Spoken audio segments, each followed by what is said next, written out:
this time in chapter 6 of Isaiah. And chapter 6 is a bit of a pivot point in the book. So we've gone from chapters 1 through 5, where there's a lot of prophetic pronouncements, and now we're going to move into a bit of narrative. And specifically, what chapter 6 is dealing with is the calling of Isaiah to this prophetic task. And I want to break this up and just help us get an overview of what's happening in this chapter. And I believe the best way to do that is to break this down into 4 sections. So section 1 comes in verses 1 through verses 4, which gives us the setting for this scene. And as we're brought into this moment in time, the way it's described is first to depict Isaiah's viewing of God filling the temple area. So God is making his presence manifest and apparent. And one of the things that sticks out immediately is that when God shows up, he has an overwhelming presence. Maybe you've been in rooms with people that just have huge personalities, and when they walk in, it feels like they're everywhere. They just take up the whole space. Well, imagine that on steroids, and that's God coming down to engage directly with Isaiah.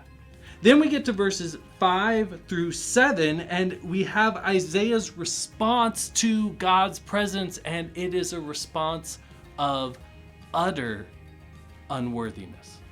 Isaiah is struck immediately when he grasps something of God's grandeur, just how unworthy he is to be in God's presence. And so he immediately begins to cry out, "Woe is me, I don't belong here." So much so that it takes an angel grabbing a coal from the altar and placing it on his lips, kind of a micro act of atonement, in order for Isaiah to be able to continue dialoguing with God in this context. And that then takes us to verses 8 through 10, which is Isaiah's commissioning. God says, "Hey, I've got something that I need said. Who is there around here that's willing to go and say it?" Isaiah pops up and says, "Send me, Lord." And then when you get to verse 9, the Lord tells Isaiah the message he is to say, but here it is rather counterintuitive. It strikes you off guard, because what God tells Isaiah to go and say is tell the people to keep hearing but do not understand, keep seeing but do not perceive, make the hearts of this people dull, lest they see with their eyes and hear with their ears and understand with their hearts and turn and be healed. In other words, Isaiah's task was to proclaim God's message to the people so that they would reject it, and there was no chance of them turning in repentance.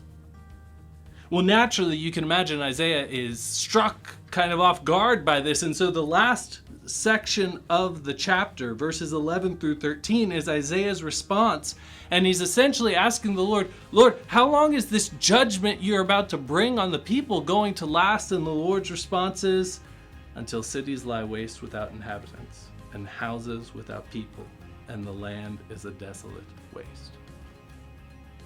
In other words, God is going to render his judgment on this people until the land is totally destroyed.